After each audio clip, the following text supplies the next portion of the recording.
Удар по авиации НАТО. Альянс теряет F-18 несколько за сутки. В США называют Путина препятствием на пути к миру. Казахстан вооружается. Россия предупреждает об ударе орешником по Киеву. В эфире «Нехта». Самые важные и интересные новости к этому часу. Новый удар по столице. РФ атаковала Киев баллистикой, а Киев ответил атакой дронов. Воздушное пространство России парализовано. Россияне не могут покинуть страну. Путина не посадят за один стол с мировыми лидерами. Трамп сделал заявление о России в Большой Восьмерке и получил пощечину от Байдена.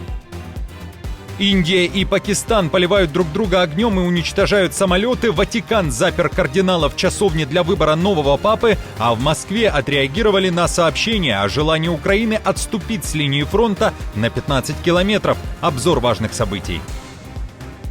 Друзья, всем привет! Буду рад вашему лайку, подписке и репосту. Вы прекрасно знаете, что для нас это очень важно. Оставляйте также свои комментарии и спасибо вам за обратную связь.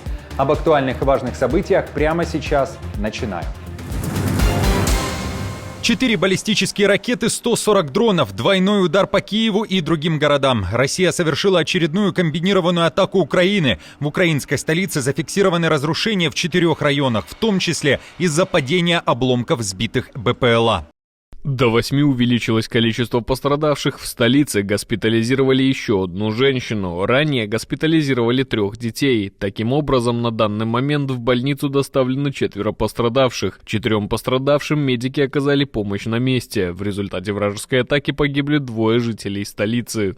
Зеленский заявляет, что с вечера 6 мая Россия начала бить по Запорожью, Донецкой, Житомирской, Херсонской, Днепропетровской областях. Кроме того, по Сумской области туда направили баллистику и авиабомбы. В МИД Украины сочли такие атаки ответом Путина на предложение о 30-дневном прекращении огня.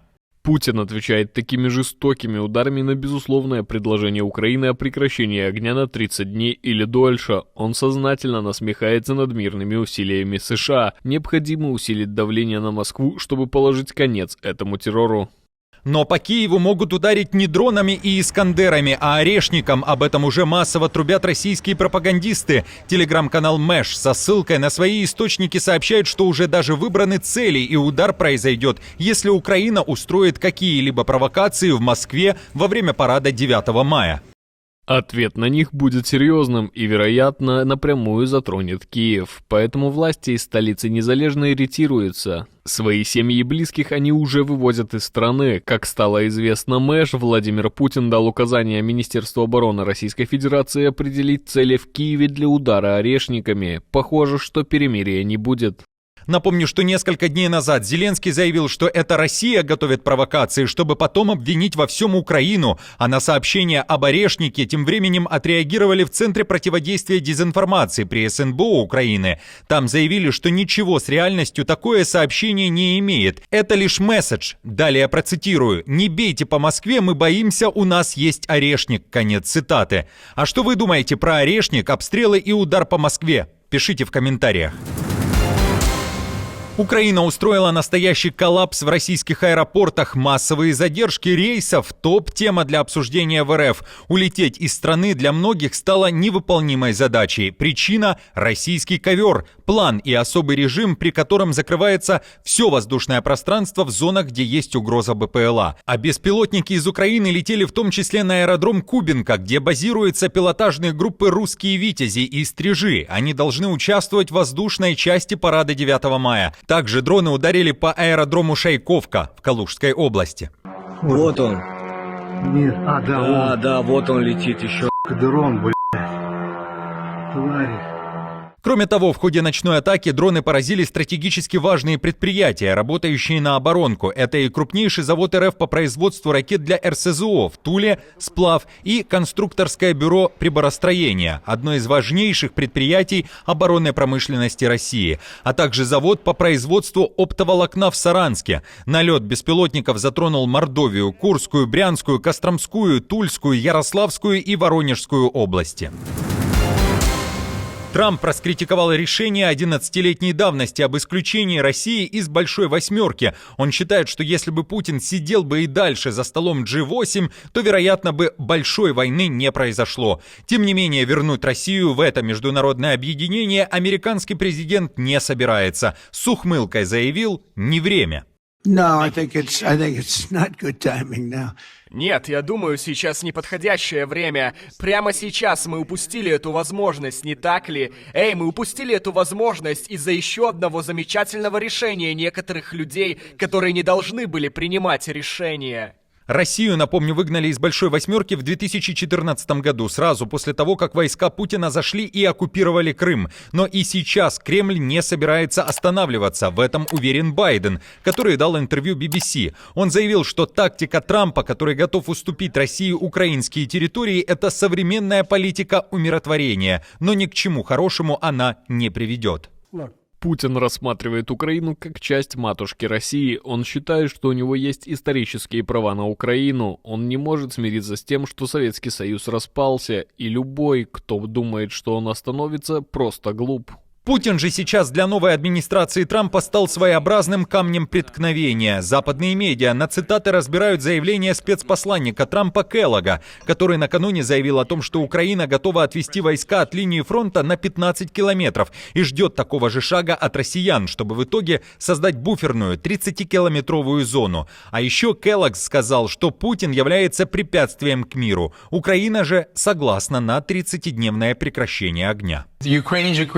Украинцы согласны с этим. Им не все нравится, но мы довели ситуацию до такой точки, что, честно говоря, я верю, что мы можем двигаться дальше. Так что я думаю, мы близко к прекращению огня. Единственный человек, который может это осуществить, как я считаю, это президент Трамп, при условии, что Путин согласится. И это, вероятно, наше главное препятствие. Президент России сейчас не соглашается. В Москве уже отреагировали на слова Келлога о демилитаризованной зоне и заявили, что не слышали от Киева никаких подобных заявлений и предложений. В Украине слова Келлога на момент записи выпуска не комментировали. Удар по авиации НАТО. В течение суток потеряны 2 сверхновых F-18. Один из них ушел на дно Красного моря. США потеряли истребитель, когда тот пытался приземлиться на печально известном авианосце «Труман». Самолет не смог вовремя остановиться из-за так называемого неудачного захвата, когда трос, предназначенный для торможения самолета, не сработал должным образом. Осознав, что остановить самолет не удастся, 2 пилота катапультировались, оба были спасены и, по предварительным данным, получили лишь легкие травмы. Самолет соскользнул с палубы и затонул в Красном море.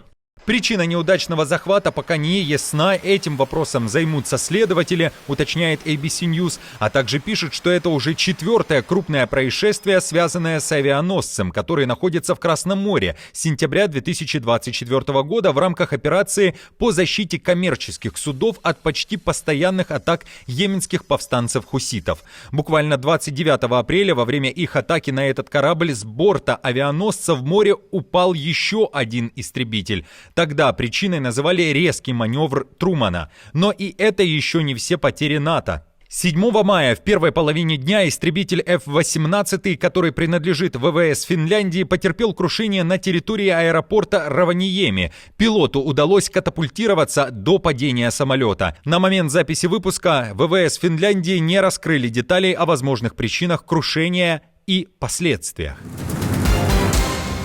Теряет самолеты не только НАТО. Индия, начавшая в ночь на 7 мая спецоперацию под названием «Синдор», нанеся ракетные удары по 9 объектам в Пакистане и пакистанской части Кашмира, лишилась своих истребителей. Исламабад заявляет, что сбил 5 самолетов.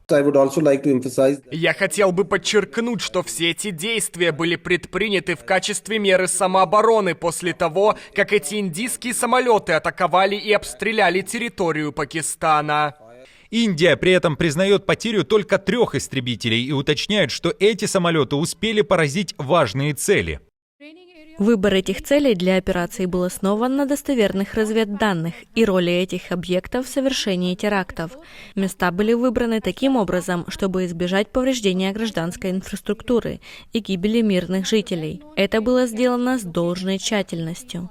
Обострение между странами, напомню, длится уже более 2 недель после теракта в Пахалгаме, где были расстреляны 26 туристов. Индия обвинила в атаке Пакистан. Сейчас же стороны поливают друг друга огнем. Напряженность усилилась еще и из-за приостановки Индии договора о водах Инда и взаимного закрытия воздушного пространства. Из дымохода Сикстинской капеллы ждут белого дыма. Ватикан погружается в выборы. Там начался конклав, собрание 133 кардиналов, которые изберут 267-го папу римского, преемника покойного Франциска. В голосовании участвуют кардиналы младше 80 лет, съехавшиеся со всего мира. В 16:15 по итальянскому времени началась процессия в Сикстинской капелле. Всех кардиналов-избирателей заперли в самой известной папской часовне в Апостольском дворце Ватикана. Такая изоляция кардиналов до избрания папы необходимо, чтобы исключить внешнее влияние. Для победы кандидат должен набрать 2/3 голосов. Голосование тайное, с искажением почерка для анонимности. В первый день проходит 1 тур, затем по 4 ежедневно. Мир может узнать о результате голосования по цвету дыма над капеллой. Черный означает, что папа не избран, белый, что выбор сделан. После избрания новый папа выбирает имя, переодевается в белые одежды в комнате слез и обращается к верующим с балкона собора Святого Петра. Четкого фаворита пока нет, но выделяют несколько кардиналов, которые могли бы стать новыми папами. Это Андерс Арборелиус, первый шведский кардинал, стремится к примирению в поляризованном мире, поддерживает усиление роли женщин в церкви. Петер Эрде, консерватор, эксперт по каноническому праву, дипломат, связывающий католиков разных континентов. Матео Дзуппи, сторонник помощи бедным, поддерживает ЛГБТ-сообщество. Луис Антонио Тагле, либерал, азиатский Франциск, может стать первым папой из Северо-Восточной Азии. Активен в дискуссиях о причастии для разведенных. И Фридолин Амбонга был близок к Франциску. Потенциально может стать первым темнокожим папой. Казахстан вооружается. Такаев заявляет, что повышение обороноспособности – приоритетная задача Астаны. Такое заявление он сделал в центре столицы республики, где уже 7 мая прошел масштабный военный парад. Со сцены он заявил, что безупречная служба военных является главным фактором безопасности Казахстана. Мы взяли решительный курс на модернизацию вооруженных сил и укрепление потенциала армии. Парламент принял соответствующий закон. Государство всегда будет поддерживать военнослужащих, сотрудников специальных органов и подразделений гражданской защиты. Сила нашей армии в высоком моральном духе личного состава, железной дисциплине и порядке. Напомню, Астана создала специальный бан-лист, в который отправила часть российских политиков и пропагандистов из-за того, что в эфирах российского телевидения они заявляли, что Казахстан может быть следующей проблемой после Украины, что Алматы – это русский город, а также о том, что Казахстана не существовало, а его территория – это подарок России и СССР. Друзья, на этом все. Не забудьте оставить свой комментарий и лайк. Мы же с командой продолжаем следить за самыми важными новостями. Оперативную информацию от Нехта ищите в телеграм-каналах или на платформе X. Спасибо вам за доверие и то, что остаетесь с нами. До новых встреч и хороших вам новостей.